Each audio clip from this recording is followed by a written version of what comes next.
Bismillahirrahmanirrahim. Assalamualaikum warahmatullahi wabarakatuh. Insya Allah pada hari ini kita akan melanjutkan pembahasan fisiologi hewan mengenai sistem imun. Nah, insya Allah di sistem imun ini kita akan bagi menjadi dua pertemuan ya, 2 atau 3, saya kurang tahu nanti kita lihat sedalam apa kita bisa mengupas tentang sistem imun. Nah, kita mulai saja di bagian pertama. Oke. Jadi sistem imun itu artinya apa sih ya? Sistem imun itu adalah mekanisme untuk menahan penyakit gitu. Jadi itu mekanisme yang dipunyai tubuh kita untuk ketahanan terhadap penyakit gitu supaya kita tidak mudah atau tidak rentan terkena penyakit. Nah, sistem imun itu bisa dibedakan menjadi dua macam ya. Ada yang innate immunity atau imunitas bawaan, ada juga yang adaptive immunity atau imunitas adaptif. Yang imunitas bawaan atau innate immunity, nanti mungkin selanjutnya saya akan menyebutnya dengan innate immunity ya, lebih mudah di lidah saya gitu. Ini, mohon maaf, ini ada ketika begitu kita lahir gitu. Jadi ini merupakan sistem imun bawaan yang ada sudah built in gitu dalam tubuh kita. Jadi begitu kita lahir, kita sudah punya innate immunity. Nah, fungsinya apa? Ini fungsinya adalah sebagai sistem pertahanan tubuh untuk menahan atau untuk menghindarkan tubuh kita dari penyakit-penyakit, tapi dari patogen-patogen yang sifatnya general. Jadi tidak ada patogen khusus yang bisa yang bisa ditahan oleh innate immunity. Jadi ini sifatnya general, hanya bisa melindungi tubuh kita dari patogen-patogen yang sifatnya general. Sedangkan kalau yang imunitas adaptif atau adaptive immunity, ini merupakan proses yang akan melibatkan begitu banyak pathway atau begitu banyak jalur gitu ya, begitu banyak transduksi sinyal yang nanti akan kita lihat di slide-slide setelah ini. Nah, kalau pada adaptive immunity ini biasanya sistem imun kita itu sudah mengenali patogen yang spesifik gitu. Jadi mereka punya memori. Adaptive immunity ini punya sel-sel imun yang memiliki memori. Jadi dia bisa mengenali patogen secara spesifik.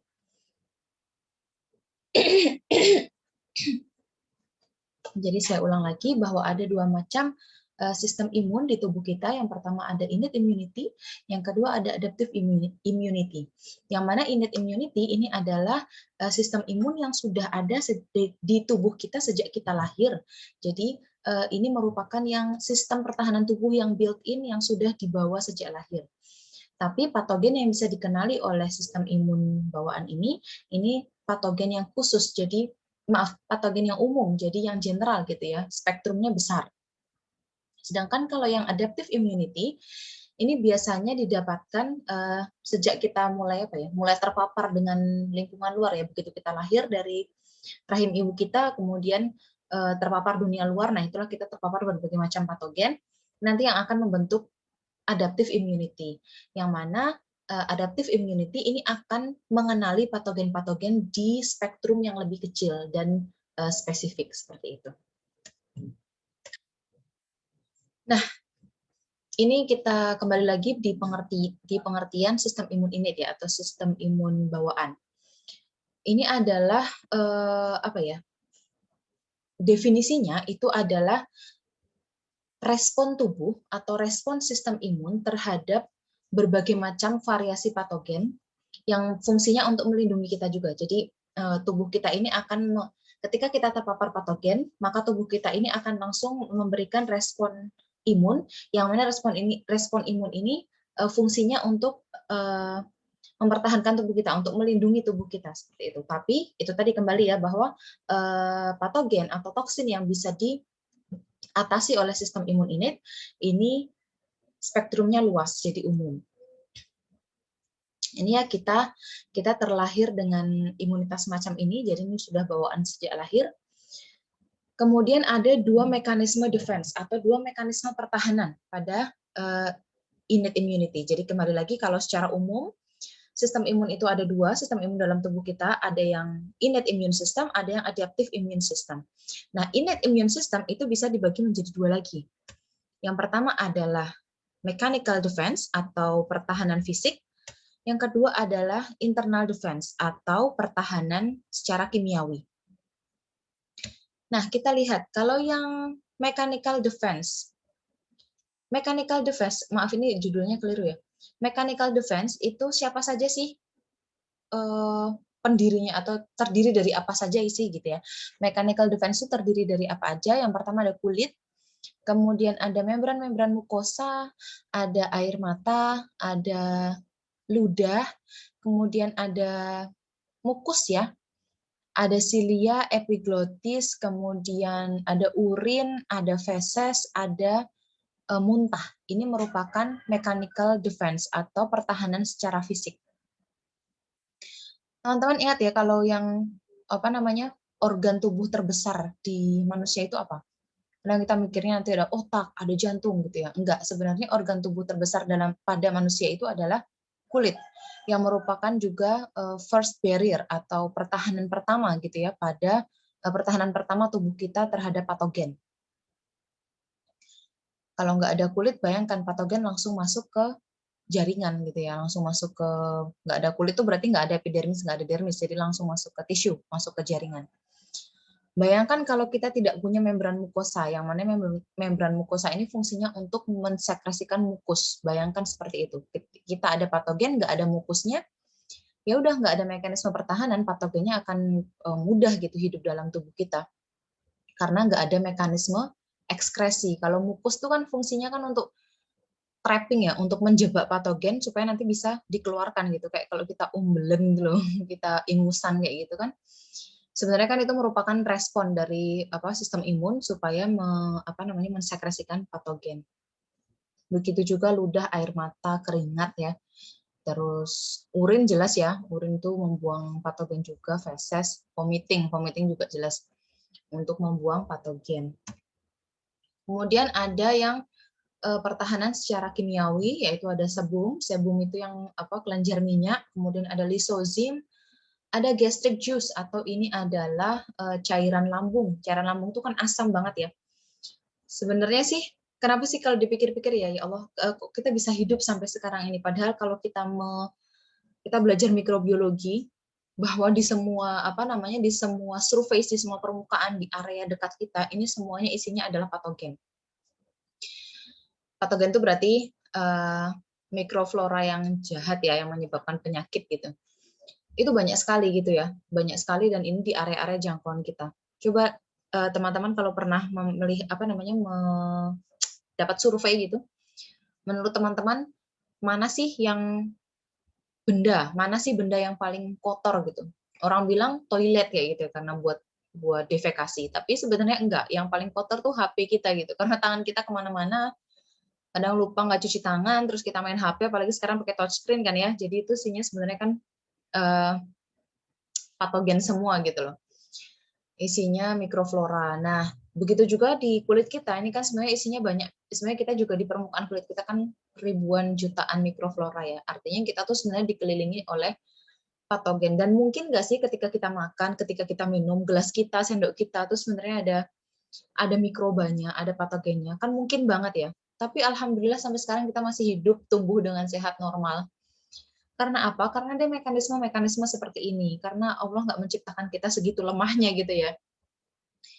Jadi kita punya mekanisme untuk mempertahankan diri. Contohnya ini tadi gastric juice, bahwa apa saja yang kita makan itu pasti ada mikrobanya. Tapi di lambung kita punya cairan lambung, yang mana cairan lambung ini sifatnya asam sekali, yang fungsinya untuk apa? Untuk membunuh patogen atau mikroba yang terikut masuk dalam makanan dan minuman kita. Nah, kemudian sebentar, saya kayaknya kok keliru. Maaf, ini keliru ya. Maaf, ini keliru.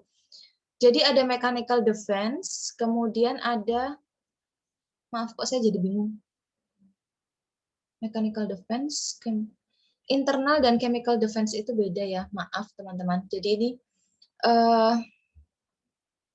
membran mukosa pada membran mukosa ini ada mechanical defense, ini yang apa namanya, pertahanan fisik yang kayak tadi muntah, terus urin, kemudian apa namanya, macam-macam tadi ya, macam-macam tadi apa namanya yang pertahanan fisik. Kemudian kalau yang pertahanan kimia itu masuk termasuk di dalam ini skin and mucous membrane ini. Ada lysosome, ada gastric juice dan lain-lain. Kemudian ada yang namanya internal defense atau pertahanan internal. Ini mohon maaf saya keliru menjelaskannya. Yaitu pertahanan internal. Pertahanan internal ini terdiri dari apa saja? Yang pertama ada protein-protein antimikroba yang nanti biasanya fungsinya ini untuk untuk apa namanya menyebabkan mikroba itu sitolisis gitu ya, atau apoptosis, atau intinya untuk mengeliminasi mikroba. Kemudian ada fagosit. Fagosit itu untuk apa namanya fagositosis ya, melakukan fagositosis pada mikroba. Kemudian ada sel NK atau natural killer. Jadi ada sel NK atau natural killer, ini termasuk dalam pertahanan internal pada sistem imun adaptif. Kemudian ada inflamasi dan ada panas atau fever. Nah, sebenarnya kalau teman-teman belajar dari textbook ya, penggolongan yang sama dari semuanya, artinya yang disetujui atau yang konsensus disetujui oleh semua ilmuwan itu adalah sistem imun itu dibagi menjadi dua, yaitu sistem imun adaptif dan sistem imun innate atau sistem imun bawaan. Jadi cuma dua itu. Nah, nanti di dalamnya biasanya ada yang mengkategorikan macam-macam seperti ini tadi. Misalnya ada di dalam apa namanya sistem imun innate itu ada kulit dan membran mukosa, kemudian ada internal atau ada pertahanan internal. Kemudian nanti ada yang bilang apa namanya mechanical defense, ada yang chemical defense. Itu enggak masalah, jadi enggak usah pusing mengenai itu. Yang jelas teman-teman bisa menggolongkan saja bahwa seperti lysosome, gastric juice, terus apa namanya urin, kemudian apa tadi ada apa air mata, kemudian keringat dan seterusnya, ludah gitu. Itu masuk di innate apa masuk di adaptif, itu aja. Jadi kalau pada innate itu biasanya pada sistem imun innate itu biasanya banyak yang mengkategorikan lagi, tapi nggak masalah. Kalau di saya nggak akan meminta teman-teman untuk mengkategorikan seperti itu karena dari textbook pun macam-macam. Jadi teman-teman nggak perlu khawatir soal itu. Cuma yang saya ingin tekankan adalah teman-teman bisa membedakan mana innate, mana adaptif, itu aja. Kalau misalnya ditanya saliva, kemudian air mata, itu masuk di sistem imun apa? Sistem imun innate, udah gitu aja. Innate-nya yang sebelah mana nggak penting, yang penting itu masuk di sistem imun bawaan, seperti itu ya. Nah, ini adalah proses fagositasis. Yang pertama adalah adanya kemotaksis ya. Kemotaksis ini adalah proses memanggil gitu. Jadi memanggil fagosit untuk datang ke situs perlukaan biasanya. Kemudian ada yang namanya adherence. Adherence ini adalah proses menempelnya fagosit terhadap mikroba. Jadi ketika mereka berinteraksi gitu, berinteraksi secara langsung antara fagosit dengan mikroba. Oh iya, sebelumnya fagositnya yang besar ini ya. Fagosit yang besar ini, kemudian ini ada mikroba yang kecil. Adherence itu posisi ketika apa namanya fagosit ini menempel dengan mikroba, siap untuk memfagositosis gitu. Kalau kemotaksis ini adalah ketika apa namanya sel-sel di sekitar, jadi mikroba ini kan biasanya kan masuk karena kita ada perlukaan ya, misalnya kita kebaret atau kena pisau atau kita jatuh, jadi ada perlukaan kayak gitu. Itu kan terbuka tuh jaringannya, jadinya itu menjadi jalan untuk mikroba. Nah, jaringan atau sel-sel tubuh kita di sekitar perlukaan itu akan mensekresikan sinyal-sinyal yang memberitahu bahwa hey, di sini loh saya terluka gitu. Yang mana itu merupakan proses kemotaksis yang akan mengundang fagosit ini ke area perlukaan atau ke situs injury gitu ya, atau situs perlukaan. Ini namanya banyak, intinya sama gitu. Nanti saya mungkin akan ngomongnya di banyak istilah gitu ya. Nah, ini kemotaksis, kemudian adherence ketika fagosit menempel dengan mikroba. Kemudian yang ketiga adalah proses ingesti. Ingesti itu adalah proses masuknya mikroba ke dalam fagosom. Masuknya mikroba ke dalam fagosom ini dinamakan ingesti. Kemudian di dalam fagosom ini ada lisosom. Itu di 4 ya. Jadi nanti di dalam di dalam fagosom ini kan ada ada mikroba, kemudian nanti ada lisosom yang mana lisosom nanti akan melakukan fusi dengan fagosom yang di dalamnya udah ada mikrobanya. Yang ini. Nah, lisosom ini kan merupakan enzim digestif ya, artinya ini enzim yang bisa memecah protein gitu. Nah, ini nanti akan memecah mikroba sehingga nanti mikroba menjadi pecah, kemudian akan menjadi fragmen-fragmen gitu.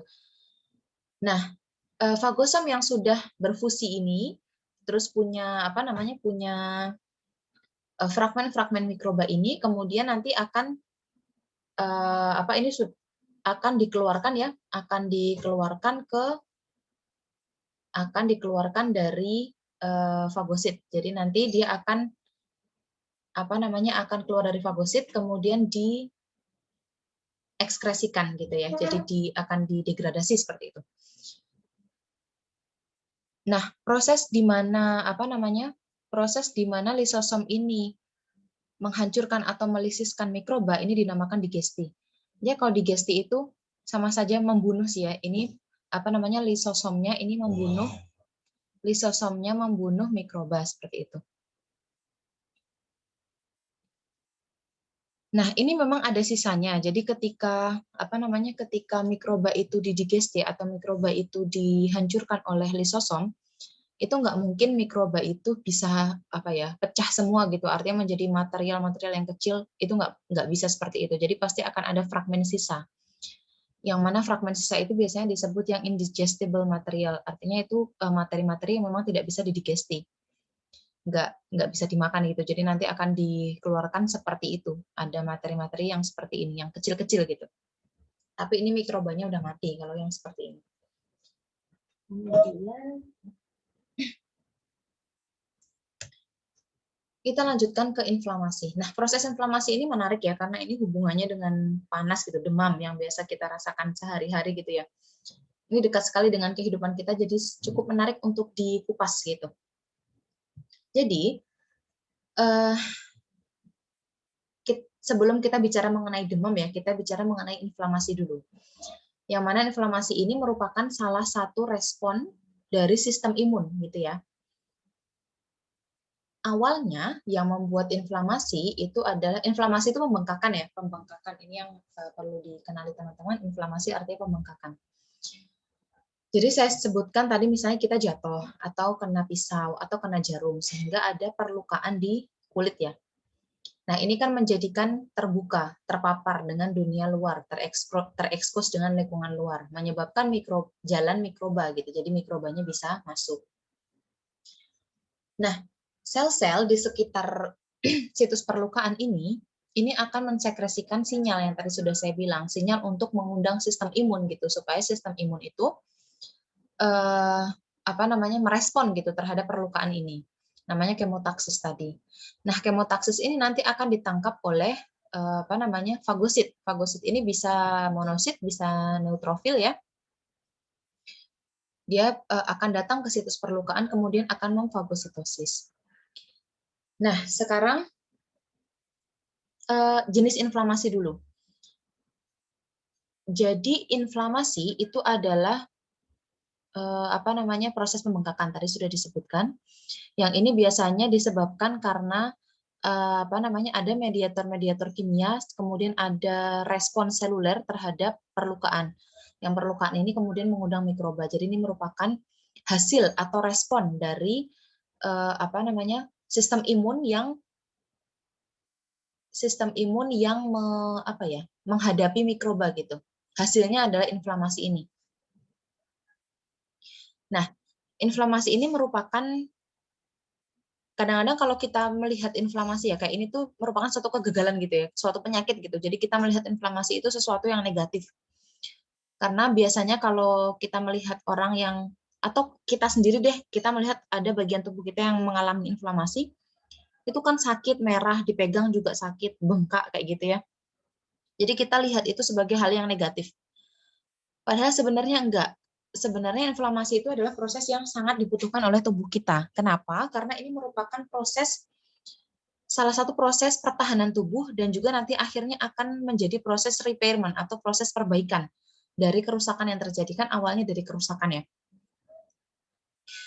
Nah, sebenarnya inflamasi ini juga diperlukan supaya bisa mengeliminasi patogen yang masuk, yang mana patogen ini yang sebenarnya menyebabkan penyakit gitu. Jadi inflamasi, kalau tidak ada inflamasi ibaratnya gitu ya, kalau nggak ada inflamasi, mikroba ini akan masuk ke dalam tubuh kita tanpa halangan gitu.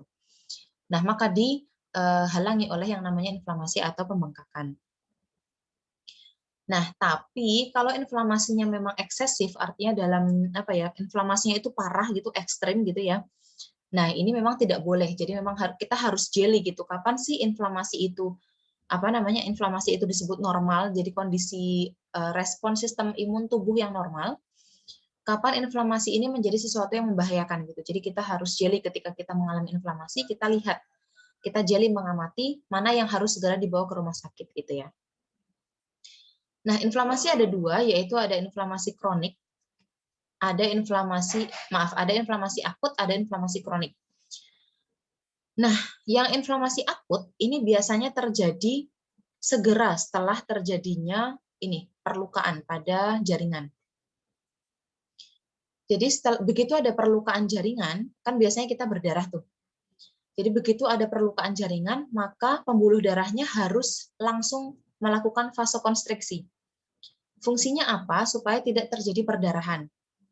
Gitu ya. Jadi begitu terjadi tissue injury atau begitu terjadi perlukaan, maka pembuluh darah kita harus langsung melakukan vasokonstriksi. Fungsinya untuk apa? Supaya tidak terjadi perdarahan, sehingga perdarahannya bisa berhenti gitu kalau memang berdarah awalnya.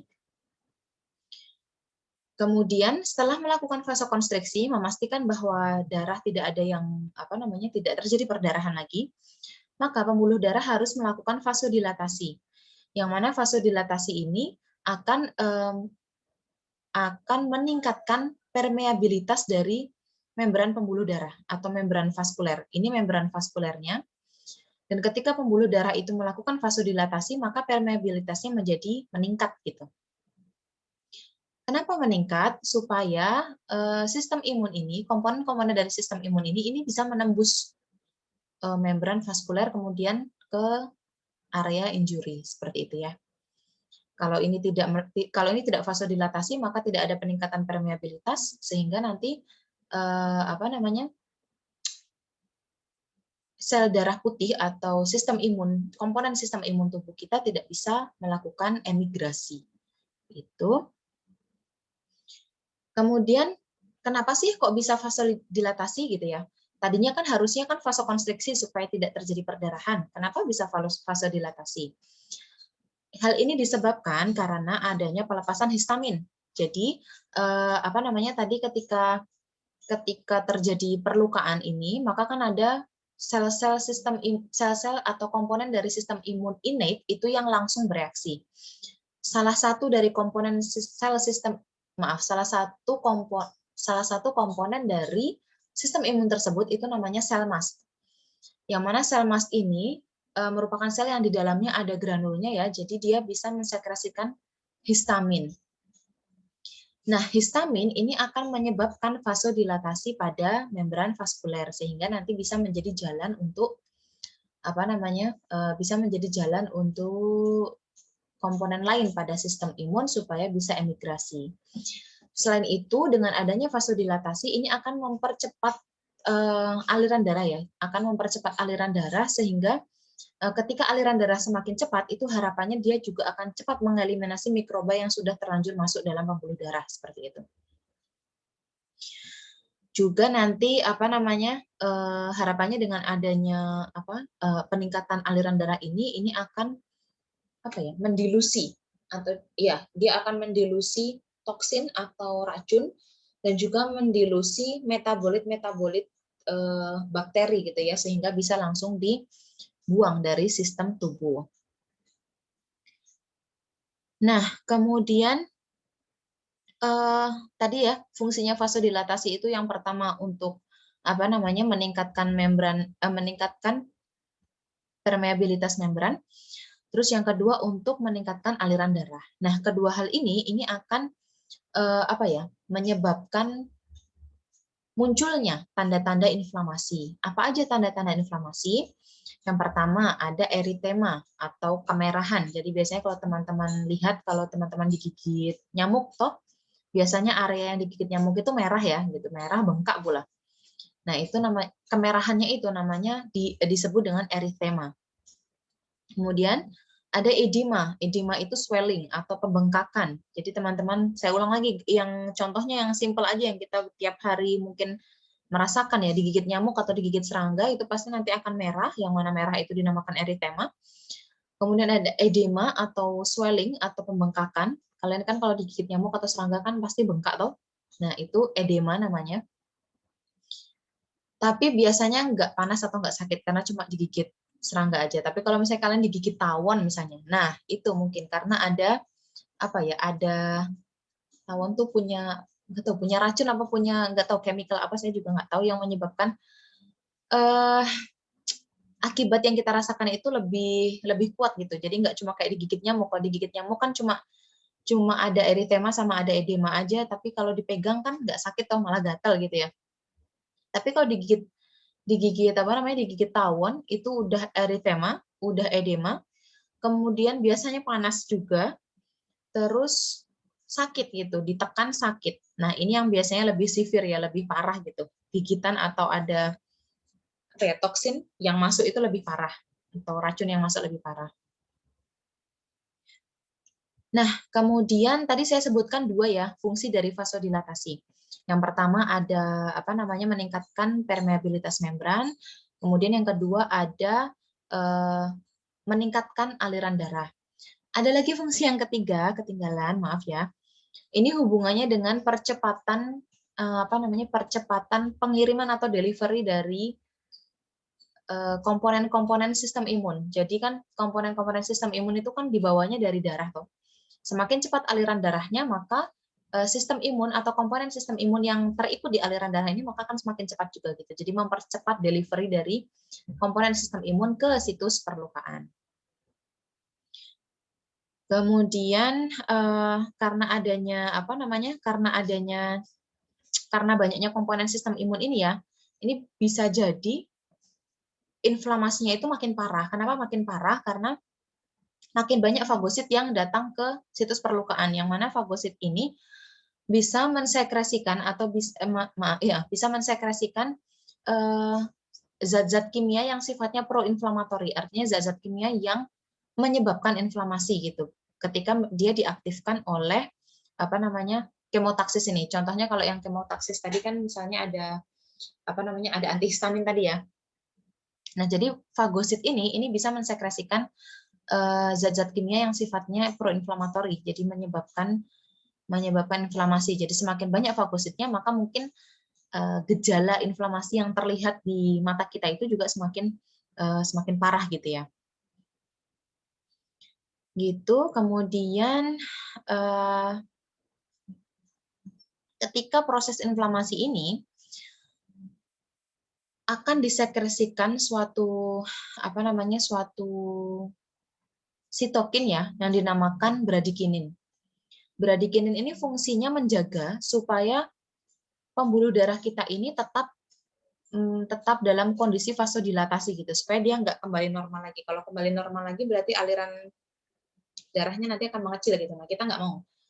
Maunya supaya tetap aliran darahnya cepat, kemudian pembuluh darahnya lebar gitu. Nah, ini maka disekresikan suatu apa namanya, suatu sitokin yang dinamakan bradikinin. Fungsinya apa? Yaitu tadi supaya apa namanya, tetap dalam posisi vasodilatasi.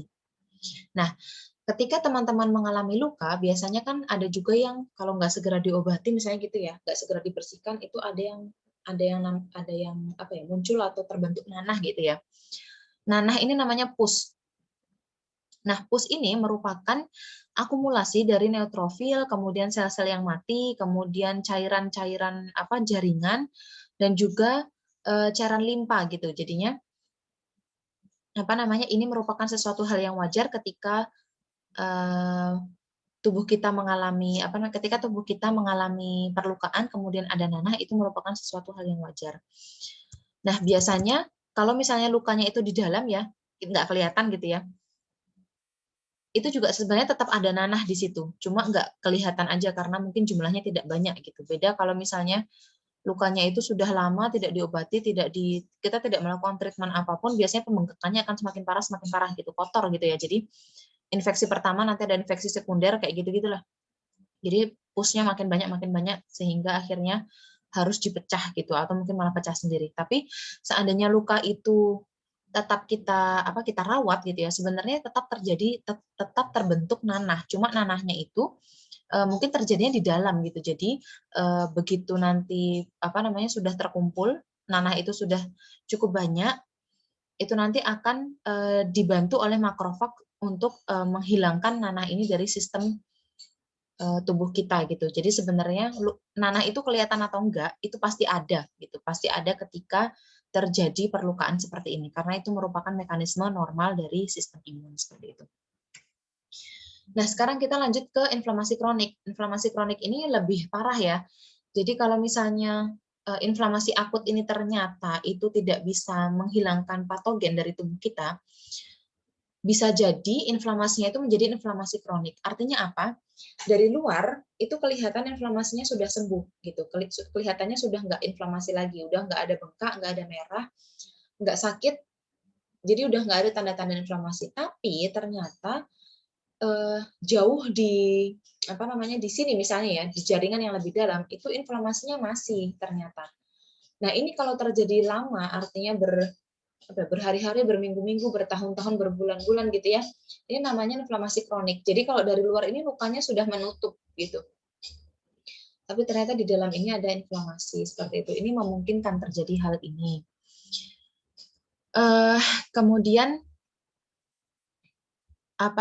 biasanya kalau yang inflamasi kronik seperti ini kita temukan pada pasien-pasien yang menderita penyakit jantung gitu ya, terus penderita kanker. Itu biasanya kalau kita lihat atau kita bedah jaringannya, itu ternyata jaringan dalamnya itu semuanya masih mengalami inflamasi. Jadi yang menyebabkan penyakit-penyakit ini ya salah satunya adalah inflamasi. Maka kalau obat-obat yang digunakan untuk penderita penyakit-penyakit degeneratif, yaitu penyakit-penyakit yang seperti diabetes, kemudian kanker, penyakit jantung, itu biasanya ada anti-inflamatorinya, anti-inflammatory drugs gitu. Jadi untuk menenangkan supaya inflamasi ini tidak terjadi terus-menerus. Terus kita lanjut ke panas. Nah, jadi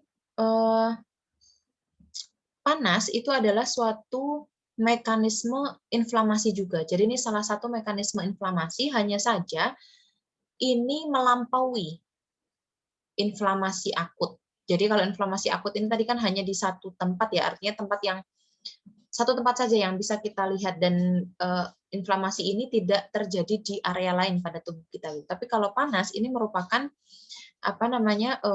inflamasi yang mempengaruhi seluruh tubuh kita gitu. Jadi seluruh tubuh kita akan terasa panas kayak gitu ya. Panasnya itu sebenarnya dari mana sih? Panasnya ini asalnya adalah dari aliran darah ini tadi. Jadi kan aliran darahnya ini kan tadi makin tinggi ya, makin kencang gitu karena pembuluh darah mengalami vasodilatasi sehingga aliran darah ini makin kencang. Nah, ini aliran darah yang makin kencang ini yang membuat permukaan kulit kita menjadi panas. Jadi nggak cuma permukaan kulit juga ya, tapi ya semua area ini menjadi panas gitu ya. Nah, sebenarnya siapa sih yang ngatur siapa yang ngatur masalah panas tubuh atau temperatur? Yang ngatur hipotalamus ya. Jadi ini merupakan suatu organ yang ada dalam otak yang fungsinya untuk menjaga homeostasis sebenarnya. Homeostasis apa? Homeostasis temperatur. Supaya temperaturnya normal di tubuh kita untuk supaya sel-sel protein dan segala macamnya itu bisa berfungsi normal gitu. Jadi harus ada di temperatur yang optimal. Nah, siapa yang menjaga temperatur optimal itu dalam tubuh kita? Yang menjaga adalah hipotalamus gitu ya. Nah, tapi ternyata ada bakteri tertentu atau ada virus tertentu yang dia itu bisa mengubah setting atau mengubah pengaturan pada hipotalamus gitu ya. Contohnya adalah bakteri atau virus yang bisa menghasilkan pirogen, yaitu suatu zat kimia yang bisa mengubah termostat setting, atau termostat itu maksudnya hipotalamus ya. Jadi ada suatu bakteri atau suatu virus yang bisa memproduksi pirogen, yang mana pirogen itu akan mengubah pengaturan hipotalamus sehingga akan mengubah suhu tubuh dalam tubuh kita gitu ya. Nah, pirogen ini bisa eksogen, bisa endogen. Eksogen itu artinya pirogen dari luar tubuh, bisa juga endogen, yaitu pirogen yang asalnya dari dalam tubuh. Contohnya adalah endotoksin lipopolisakarida atau LPS. LPS ini diproduksi oleh bakteri gram negatif ya. Jadi ketika kita terinfeksi oleh bakteri gram negatif yang bisa memproduksi LPS atau lipopolisakarida ya, atau lipopolisakarida, maka pirogen eksogenus itu akan menginduksi leukosit supaya melepaskan pirogen-pirogen endogen yang contohnya ada interleukin 1, interleukin 6, interferon gamma, dan juga TNF atau tumor nekrosis faktor. Jadi tadi saya bilang bahwa yang namanya pirogen itu merupakan suatu zat kimia yang bisa mengubah setting atau pengaturan dari hipotalamus sebagai termostat dalam tubuh kita ya. Nah, pirogen itu ada dua, ada eksogen, ada endogen. Kalau yang eksogen itu dari luar tubuh, yang endogen dari luar tubuh. Nah, eksogenus pirogen atau pirogen eksogenus itu adalah pirogen yang asalnya dari luar tubuh. Contohnya adalah LPS atau lipopolisakarida yang dihasilkan atau diproduksi oleh bakteri gram negatif. Nah, apabila kita terinfeksi oleh bakteri tersebut, maka akan ada pirogen eksogenus yang masuk ke dalam tubuh kita, yang mana pirogen eksogenus ini akan menginduksi leukosit untuk mensekresikan pirogen endogenus, yang mana apa saja pirogen endogenus itu adalah interleukin 1, 6, interferon gamma, dan tumor nekrosis faktor. Nah, kemudian molekul-molekul ini, pirogen-pirogen endogenus ini akan menginduksi terlepasnya prostaglandin E2. PG itu prostaglandin ya. Jadi pirogen endogenus ini akan menginduksi terlepasnya pirogen endogenus ini akan menginduksi terlepasnya prostaglandin E2. Yang mana nanti prostaglandin E2 ini akan mempengaruhi hipotalamus supaya meningkatkan suhu tubuhnya gitu. Sehingga terjadilah demam. Nah, sebenarnya inflamasi, jadi kan maaf ya, sebenarnya demam maksud saya. Ini juga sebenarnya proses inflamasi ya, cuma yang seperti ini kita lebih familiar kalau kita sebut sebagai demam. Demam ini merupakan sesuatu hal yang sangat penting ya, artinya ini merupakan suatu proses atau mekanisme natural dari sistem imun itu sendiri. Jadi alangkah baiknya sebenarnya ketika demam itu tidak melebihi batas yang membahayakan, itu biarkan saja demamnya, jangan diobati. Tapi kita membicarakan di hal yang sedikit kompleks ya. Jadi ada demam yang dialami anak-anak, ada yang demam yang dialami orang dewasa. Nah, kalau demam yang dialami anak-anak ini sedikit lebih trik ya, atau lebih sulit gitu. Contohnya ya, saya kan punya anak nih, saya punya anak umurnya 2 tahun. Alhamdulillah selama demam tidak pernah sampai demam terlalu tinggi ya. Demam jadi dikategorikan jadi 3. Ada demam ringan, ada demam sedang, ada demam berat. Demam ringan itu sampai 38,3 itu sebenarnya masih demam ringan. Kemudian demam yang sedang itu sampai ke 39,4. Nah, di atas 39,4 itu disebut sebagai demam tinggi gitu ya. Nah, kalau pada yang anak-anak ini sedikit lebih sulit. Kenapa? Karena demam itu kan akan memicu kejang ya, akan memicu seizure atau kejang. Yang mana kita nggak tahu toleransi anak kita itu seberapa gitu. Contohnya, saya ambil contoh anak saya ini tadi ya. Saya tidak tahu toleransi anak saya itu berapa. Jadi, dan saya nggak mau coba-coba juga, artinya menunggu sampai anak saya nanti kejang baru, oh ternyata toleransinya di suhu sekian, nggak kayak gitu. Jadi, biasanya kalau anak saya selamat-selamat bahasa Jawanya ya, jadi yang demam tapi demam ringan, itu nggak saya kasih obat. Tapi kalau misalnya demamnya sudah 39 ke atas, jadi misalnya udah 391, 392, itu saya kasih obat. Karena apa? Kalau anak kecil itu kalau misalnya demamnya ringan, kemudian dia bisa beraktivitas, dia bisa makan, dia bisa tidur, itu nggak masalah. Tapi ada anak kecil yang demamnya ringan, menurut kita ya, tapi ternyata dia nggak bisa makan karena badannya nggak enak. Terus dia nggak tidur. Nah, itu akan menurunkan sistem imun gitu. Sehingga meskipun demamnya itu belum 39, itu ada yang sudah memberikan obat supaya tubuhnya lebih kondusif aja gitu. Jadi sistem imunnya supaya lebih efektif, lebih optimal, maka dikasih obat supaya anak bisa tidur. Obatnya kan biasanya paracetamol ya. Paracetamol atau ibuprofen kayak gitu yang punya antipiretik sehingga dan juga punya apa ya? Efek samping menidurkan gitu ya. Jadi supaya anak-anak tuh bisa tidur, bisa istirahat seperti itu sehingga sistem imunnya bisa bekerja lebih optimal kayak gitu.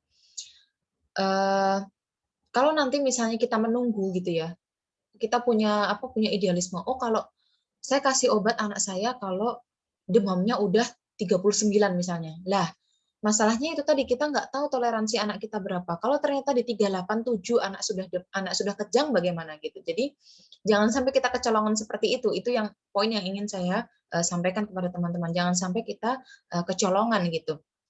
Dan diberi obat itu sebenarnya nggak apa-apa juga, terutama untuk anak kecil gitu ya, karena anak kecil itu tadi kalau susah makan kan maksanya nggak bisa gitu, apalagi anak umur 2 tahun, kalau saya membicarakan anak saya tadi ya, anak umur 2 tahun mau dipaksa gimana kan nggak bisa gitu, jadinya dikasih obat penurun panas nggak apa-apa. Nah, sekarang kita bicara demam di orang dewasa. Kalau di orang dewasa ini lain-lain juga. Jadi kasus yang barusan saya alami sendiri ini ketika suami saya habis divaksin. Habis divaksin itu ternyata berapa ya? Jam 8 pagi divaksin, kemudian jam 5 itu mulai badan nggak enak gitu ya. Mulai muncul gejala, mulai demam kayak gitu. Nah, sampai di jam 21.30. Jadi di setengah 10 malam itu suhu badannya sampai di 40 derajat. Nah, sebelum itu jadi sudah di 38,9 saat itu ya. Maaf 38,6 pertama kali saya cek. Itu sudah diberikan penurun panas. Karena ini kondisinya kondisi luar biasa dalam tanda kutip ya karena ada vaksin itu tadi. Tapi seandainya ada orang dewasa panas itu karena karena kita nggak tahu apa gitu, mungkin mau flu, mau atau dia kena tipes atau apa gitu ya, itu biarkan saja selama tidak ada gejala lain yang mengganggu gitu. Kalau di kasus suami saya tadi, selain karena ada kondisi khusus yaitu vaksin ya, ini juga ada seperti di orang lain juga ada yang merasakan pusing, pegal-pegal dan seterusnya. Nah, itu monggo saja kalau mau dikasih antipiretik. Tapi kalau kondisinya tidak seperti itu, jadi misalnya itu tadi orang mau flu gitu, karena kan demam dulu, terus tipes atau apa kayak gitu, biarkan aja dulu gitu, biarkan tubuh itu melakukan its course gitu, biarin emang itu loh prosesnya emang kayak gitu, emang harus demam, jadi jangan diganggu gitu maksud saya. Jadi demam ini kan memang menaikkan suhu tubuh supaya apa sih? Supaya menghambat pertumbuhan mikroba atau patogen. Jadi mikroba atau patogen itu rata-rata bisa bereplikasi atau bisa berfungsi normal itu kan di suhu 35 derajat. Nah, kalau kita mengalami demam sampai 38, kemudian 39, biarin aja gitu supaya itu memang proses untuk mengeliminasi patogen itu supaya patogen itu terhambat pertumbuhannya gitu. Kalau suhunya lagi tinggi 38,6, 39, kemudian kita kasih antipiretik, lah kan nggak jadi tuh mengeliminasi karena suhu tubuhnya turun lagi kan jadi nggak jadi mengeliminasi mikroba patogennya gitu. Jadi maksudnya itu ya. Tapi kalau misalnya suhu tubuhnya sudah mengkhawatirkan ya 41 itu kalau saya sendiri ngeset atau memberikan boundaries atau batasan suhu 41 itu sudah harus dibawa ke rumah sakit gitu. Terutama kalau dikasih antipiretik nggak mau turun, jadinya harus dibawa ke rumah sakit. Kalau ada juga yang orang dewasa itu bisa mentoleransi panas sampai 42 derajat. Tapi ini nggak semuanya juga ya, karena kalau sampai 42 ini bisa ini berbahaya sekali gitu sebenarnya. Ini bisa kejang juga untuk orang dewasa gitu. Jadi Kalau saya boundary atau batasan saya itu 40 di rumah. Jadi kalau bisa dirawat di rumah itu sampai 40 maksimal. Itu pun kalau dikasih obat penurun panas atau antipiretik itu tidak manjur. Jadi misalnya turun sebentar terus naik lagi kayak gitu. Sampai 40, kalau naik lagi sampai 41 itu harus segera dibawa ke rumah sakit supaya segera ditangani ya. Ada antipiretik yang dosisnya lebih tinggi dan nanti biasanya dimasukkan intravena sehingga mekanisme untuk menurunkan panasnya lebih cepat seperti itu. Ini menarik kalau membahas mengenai demam. Nah, ini ada komponen-komponen pada sistem imun innate ya. Kemudian ada fungsinya, teman-teman bisa baca sendiri. Jadi ada faktor-faktor fisik, ada faktor kimia. Faktor fisik misalnya tadi kayak saliva gitu ya. Saliva ini akan mengeliminasi mikroba dari gigi, dari lidah, dari rongga mulut gitu. Kalau kita meludah misalnya kayak gitu di tempat yang benar ya, di kamar mandi atau di mana kayak gitu, itu akan mengeliminasi mikroba. Kemudian urin juga nanti mengeliminasi mikroba dari uretra dan seterusnya. Kemudian ada faktor-faktor kimia, ada sebum ya, kelenjar minyak.